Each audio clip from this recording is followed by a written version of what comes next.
Hello everyone, আসসালামু আলাইকুম। Welcome back to my channel. আজকের এপিসোডে আমি আপনাদের সাথে শেয়ার করব ১.৫ পাউন্ড একটা খুবই মজাদার কেকের রেসিপি। আজকের রেসিপিতে থাকছে কেকের বেস, কেক ডেকোরেশন, আরও থাকবে অনেকগুলো টিপস যারা নতুন কাজ করছেন তাদের অনেক কাজে আসবে। চলুন তাহলে রেসিপিটি দেখে নেওয়া যাক। প্রথমে আমি শুকনো উপকরণগুলো চেলে নিব।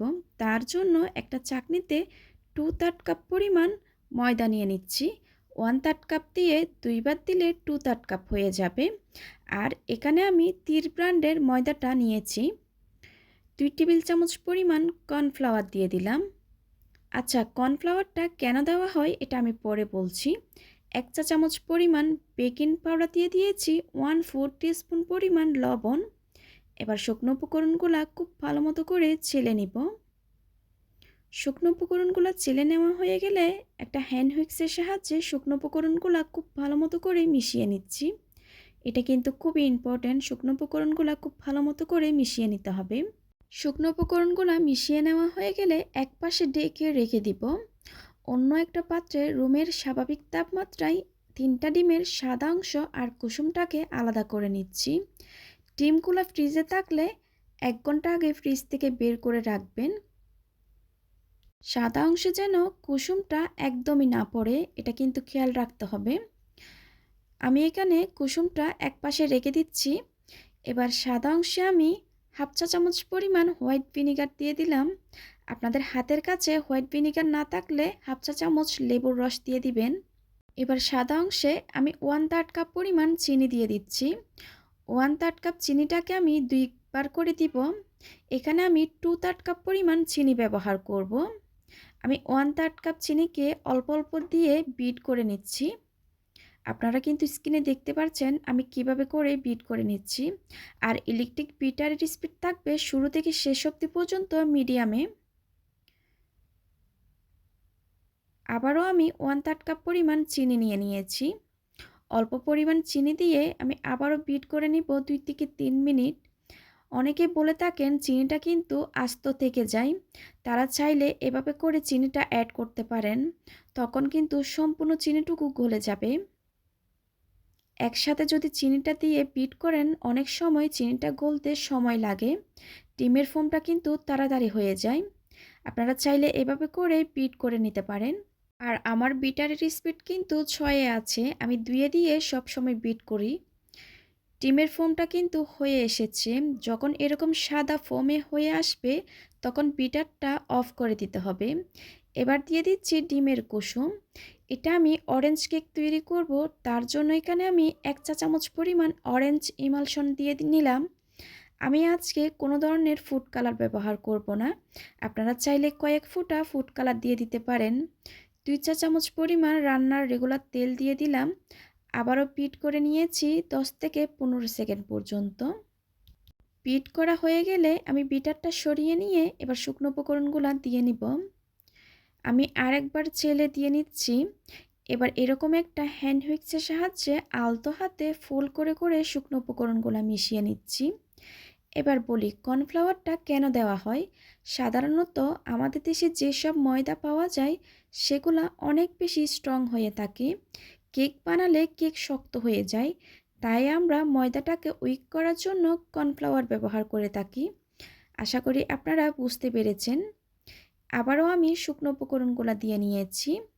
প্রথম ধাপে শুকনো উপকরণগুলো খুব ভালো মতো করে মিশে গেলে আমি দ্বিতীয় ধাপে শুকনো উপকরণগুলো অ্যাড করে দিয়েছি। আর এরকম একটা হ্যান্ড হুইক্সের সাহায্যে খুব ভালো মতো করে মিশিয়ে নিতে হবে। অনেক সময় ব্যাটারে কিন্তু দুধ প্রয়োজন হয়, আমার এই ব্যাটারে কিন্তু কোনো ধরনের দুধ প্রয়োজন হয় নাই। এটা কিন্তু অবশ্যই ডিপেন্ড করে ডিমের সাইজ অনুযায়ী, অনেক সময় ডিমটা ছোট হয় আবার বড়। আর ব্যাটারের ঘনত্ব কীরকম হবে আমি দেখিয়ে দিচ্ছি, ঠিক এরকমই হবে। এবার 7 ইঞ্চি মোল্ডে সম্পূর্ণ ব্যাটারটা ঢেলে নিয়ে আমি একটু ট্যাপ করে ওভেনে বেক করে নিব 160 ডিগ্রিতে 25 থেকে 30 মিনিটের জন্য। 30 মিনিট পর কেকটা আমি ওভেন থেকে বের করে নিয়েছি। এবার কেকটা পুরোপুরি ঠান্ডা হয়ে যাওয়ার পর মোল্ড থেকে আমি ছাড়িয়ে নিব। দেখে বুঝতে পারছেন কেকটা কিন্তু কতটা সফট হয়েছে। এবার একটা ব্রেড নাইফ দিয়ে আমি 3টা লেয়ারে কেকটা স্লাইস করে নিচ্ছি। আপনারা চাইলে এই কেকটা 4টা লেয়ারও ভাগ করে নিতে পারেন। আমি আজকে 3টা লেয়ারে ভাগ করে নিব।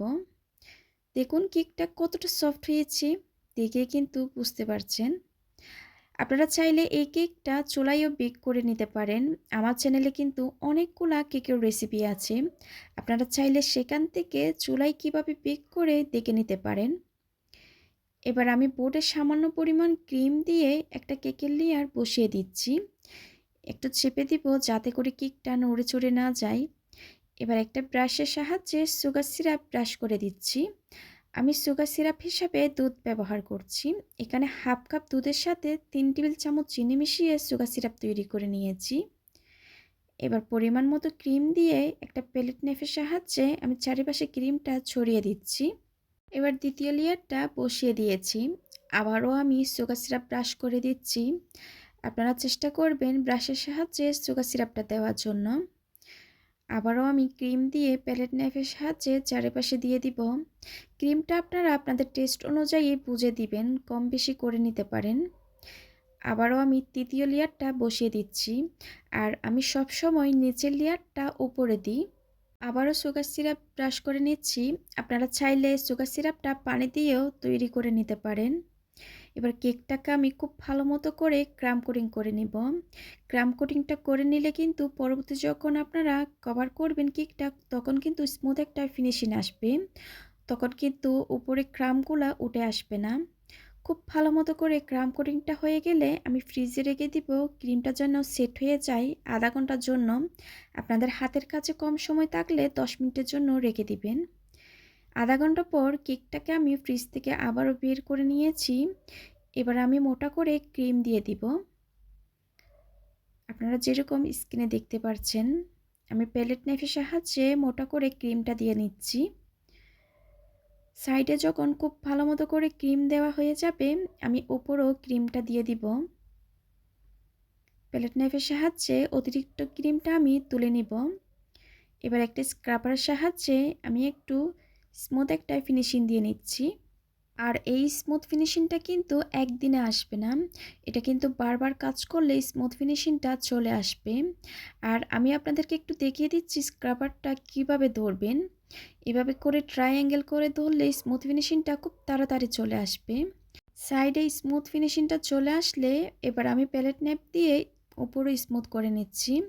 অনেকে বলেন আমার মতো স্মুথ ফিনিশিংটা আসে না। অবশ্যই এটা কিন্তু আপনারা বারবার কাজ করতে থাকলে স্মুথ ফিনিশিংটা হয়ে আসবে। আমি যখন প্রথম কাজ করতাম আমারও কিন্তু এরকম স্মুথ ফিনিশিংটা হতো না। এখন তো আলহামদুলিল্লাহ প্রত্যেকটা দিন আমার কেকের অর্ডার থাকে। কেকটাকে আমি একটু কালার করে নিয়েছি। আমি এভাবে কিন্তু কালারটা করি, এতে করে কেকটা কিন্তু খুব একটা কালারিং হয় না। এবার প্যালেট নাইফ দিয়ে আমি কিছু পাতা করে নিচ্ছি, ঠিক যেরকম আপনারা স্ক্রিনে দেখতে পাচ্ছেন। এটা কিন্তু নির্দিষ্ট না এভাবে করতে হবে বা ওইভাবে করতে হবে, আপনার মন মতো করে নিতে পারেন। পাতা দেওয়া হয়ে গেলে আমি পাইপিং ব্যাগে কিছুটা সাদা ক্রিম নিয়ে নিয়েছি। এবার একটা রোজ নজল দিয়ে আমি কিছুটা ফুল করে নিচ্ছি, ঠিক যেরকম আপনারা স্ক্রিনে দেখতে পাচ্ছেন। প্রথমে দিয়ে দেওয়ার পর আমি দ্বিতীয় ধাপে ফুলগুলা করে নিচ্ছি। আসলে এটা বলে বোঝানো যাবে না এটা কিভাবে করা হচ্ছে, আপনারা স্ক্রিনে দেখে বুঝে নিতে হবে কাজটা কিভাবে করা হচ্ছে। ডিজাইনটা আপনারা আপনাদের পছন্দ অনুযায়ী করে নিতে পারেন। এরকম ডিজাইনে কিন্তু আমার আরও একটা কেক করা আছে, আপনারা চাইলে সেটাও দেখে নিতে পারেন। আমি কিছুটা সুগার বল দিয়ে কেক ডেকোরেশনটা কমপ্লিট করে নিয়েছি।